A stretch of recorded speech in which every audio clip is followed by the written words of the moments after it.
തുളു ബ്രാഹ്മണ സന്യാസിയായിരുന്ന ദിവാകര മുനി മഹാവിഷ്ണുവിന്റെ ഭക്തനായിരുന്നു.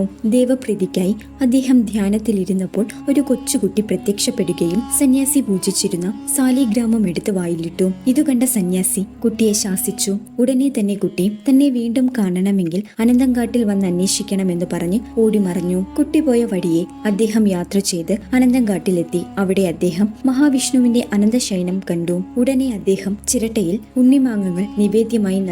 പിന്നീട് എപ്പോഴോ അവിടെ ക്ഷേത്രമായി രൂപാന്തരപ്പെട്ടു. ഇന്ന് ഇന്ത്യയിലെ ഏറ്റവും പ്രധാനപ്പെട്ടതും പുരാതനവുമായ ക്ഷേത്രവും കേരള ചരിത്രത്തിന്റെ അൺഫോൾഡിംഗ് ഫാക്ടറായി ഇന്നും ഈ ഗംഭീര നിർമ്മിതി തിരുവനന്തപുരത്ത് നിലനിൽക്കുന്നു. ശ്രീ പത്മനാഭസ്വാമി ക്ഷേത്രത്തിന്റെ കാലഘട്ടത്തെക്കുറിച്ച് കൃത്യമായി കണക്കുകൾ ലഭിച്ചിട്ടില്ല.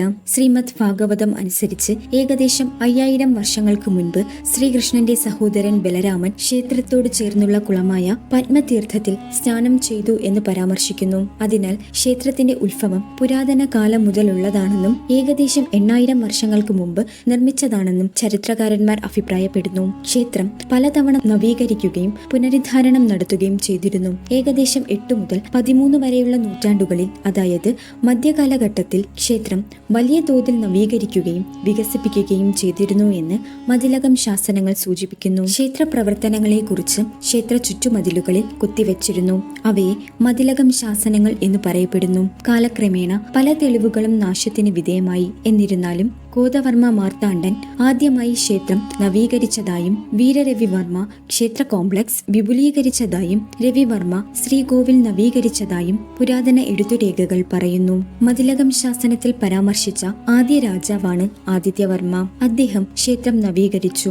അദ്ദേഹത്തിന് ശേഷമുള്ള തെളിവുകൾ ഇന്നും സുരക്ഷിതമായി സംരക്ഷിക്കപ്പെടുന്നു. ശേഷം രവിവർമ്മ ക്ഷേത്രത്തിൽ മണ്ഡപം നിർമ്മിച്ചതായും ദേവരവിവർമ്മ ഗോപുരം പുതുക്കിപ്പണിതതായും മതിലകം ശാസനത്തിൽ പരാമർശിക്കുന്നു. 18ാം നൂറ്റാണ്ടിലാണ് പത്മനാഭസ്വാമി ക്ഷേത്രത്തിന്റെ അവസാനത്തെ പ്രധാന പുനരുദ്ധാരണം നടന്നത്. അനിഴം തിരുനാൾ മാർത്താണ്ഡവർമ്മ 1731 ക്ഷേത്രത്തിൽ പുനർപ്രതിഷ്ഠ നടത്തി. 1750 ജനുവരി 17 രാജ്യം ക്ഷേത്രത്തിലെ പ്രതിഷ്ഠയായ പത്മനാഭസ്വാമിക്ക് സമർപ്പിക്കുകയും താനും തന്റെ പിൻഗാമികളും പത്മനാഭദാസനായി രാജ്യത്തെ സേവിക്കുന്ന സേവകനായിരിക്കുമെന്നും പ്രതിജ്ഞ ചെയ്തു. ഈ സമർപ്പണത്തെ തൃപ്പടിദാനമായി ചരിത്രം രേഖപ്പെടുത്തി. നേപ്പാളിലെ ഗണ്ഡകി നദിയുടെ തീരത്തു നിന്നും 12008 സാലിഗ്രാമങ്ങൾ പ്രതിഷ്ഠ നിർമ്മിക്കാൻ ഉപയോഗിച്ചിരുന്നു. വിഗ്രഹത്തിന് ഏകദേശം 18 അടി നീളമുണ്ട്. 3 വ്യത്യസ്ത വാതിലുകളിലൂടെ കാണാൻ കഴിയും. കൂടാതെ കടും ശർക്കര യോഗം എന്ന പ്രത്യേക ആയുർവേദ മിശ്രിതം കൊണ്ട് പ്രതിഷ്ഠ മൂടിയിരിക്കുന്നു. ശ്രീകോവിലിനടുത്തായി ഒറ്റക്കൽ മണ്ഡപം കാണാം. മാർത്താണ്ഡവർമ്മയുടെ ഉത്തരവനുസരിച്ച് ക്ഷേത്രത്തിന് വടക്ക് 4 മൈൽ അകലെ തിരുമലയിലെ ഒരു പാറ വെട്ടിയെടുത്ത് 12 ചതുരശ്ര അടി വിസ്തീർണവും 2.5 അടി വിസ്തീർണമുള്ളതുമായ ഒറ്റക്കൽ മണ്ഡപം